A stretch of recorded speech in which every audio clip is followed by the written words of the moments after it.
Well, friends, the saga continues. I cannot believe all this tech stuff. I promised you last week that I would bring you an update and a part two of my tech troubles. And this episode might not make a ton of sense if you didn't hear last week's episode. So go back and listen to that first. It's episode 84, Managing an Unexpected Tech Crisis as a Small Business.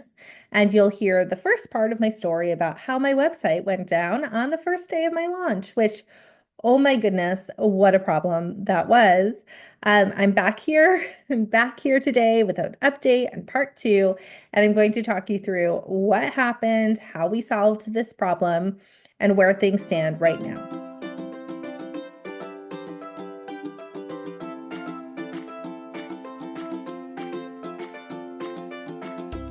Okay, so when I left you, we were in the middle of our website being completely down. Grayson over at iMark Interactive had sent in a review request through Google Search Console. So if this ever happens to you, make sure to log in to your Google Search Console. And looking back, Google had actually sent me an email that had a place to submit a review. I just didn't really understand. I am not technical. I don't know if you know this about me, but I am not a technical person. And I would take a notebook and a pretty colored pen over a computer any day of the week. But um, so I didn't get it. I didn't get it. And I'm glad to have tech people I could reach out to help me understand what was happening. I was so frustrated and flabbergasted and um, mm, I just didn't know what to do in that circumstance. So he submitted a review, and then it took about 24 hours from the time that my website went down to when it came back up again.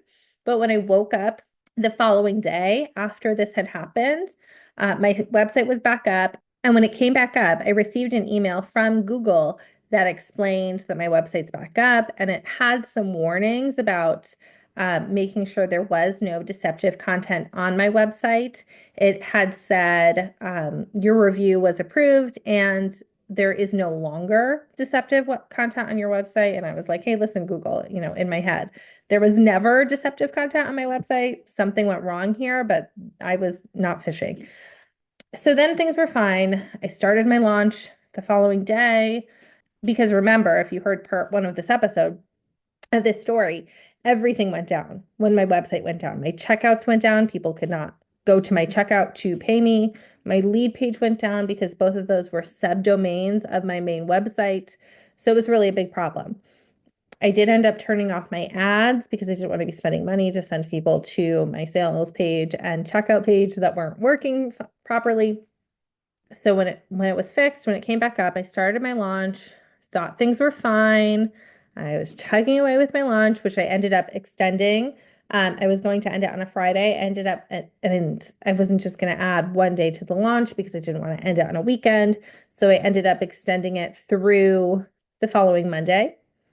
And I just kind of spread my emails out a little bit, added a few extras in there. I sent an email to my people and I explained what happened. I was like, whew, this technology. I was just really transparent with them about it. Um, and yeah, I got some unsubscribes also. So that just is what it is. But I was chugging away with my lunch. And then over the weekend, Saturday afternoon, my website went down again. And oh, I was so frustrated. So I knew what to do at that point because I knew what Grayson had done to fix it. And I got the email and I saw the link that said submit a review, and I understood what that meant at this point. So I submitted my own review and I just told them in the box, this is a false positive. There is no deceptive content on my website. This happened a few days ago, and I'm not sure why this keeps happening. I said right in the review, like, can you tell me? Can you tell me what to do so that this stops happening?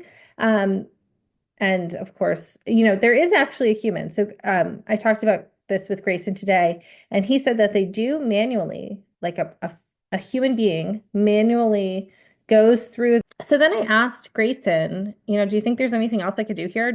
Why do you think Why do you think this keeps happening to me? What do you think I could fix? Like, is there anything I can do? Tell me, like, I'm such a person where if something's wrong, like, I want to know what I could do to fix it. Are you that way too?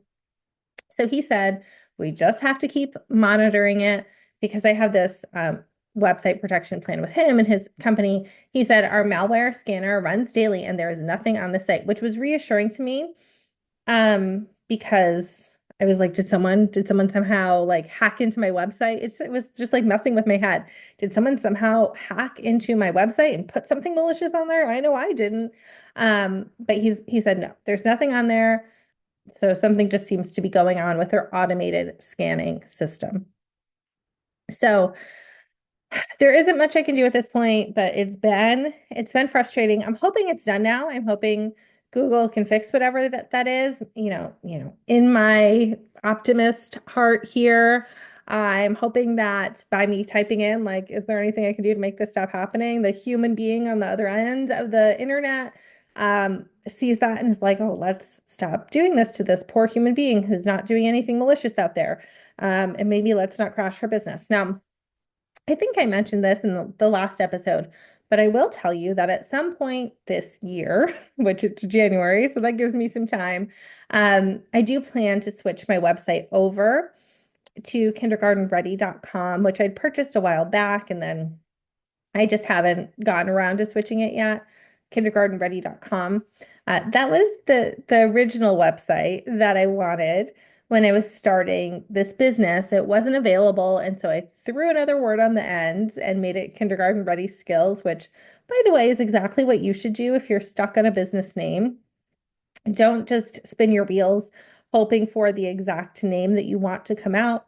Put a word on the end or make it a little bit different so that your name is available and so that doesn't stop you from being successful in starting this business that could help people and help you. Don't get stuck in a name. But eventually, after my business was profitable and I'd made some money from my business, I circled back and the name that I wanted was still being held by someone else. And I was able to negotiate with them and um, and end up purchasing for a pretty high price tag, to tell you the truth, kindergartenready.com.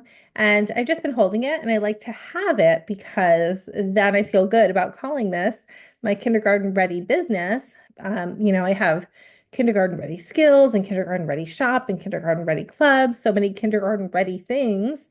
Um, and I feel good about that having kindergartenready.com too. So at some point this year, I plan to switch all of my things over to that, and it will be a huge project because there are so many links out there. I don't even think I'll get all of the links. I don't know how I would. Um, but I'm gonna figure it out. I'm gonna figure it out. And I plan some time to switch that over, and hopefully that will stop this from even being a potential issue. But I just hope that I hope that whatever tech troubles you face, they are within your control and not in the control of someone else like Google. That is what I hope for you, my friend. If you are facing any kind of tech trouble, remember that the first step to do is just to pull up a YouTube or Google it, and see what other people have already shared in solving that problem. I like a YouTube. I like to pull up a YouTube on one side of my screen and have the window I'm working on the other side of my screen and just follow along step by step, especially if you could find a good screen share video. Those are so helpful. All right, I promise next week's episode will be about something else besides my tech troubles. But I hope that you enjoyed listening in on this story and hearing how I dealt, how I dealt with this problem. And until next time, I'm cheering for you.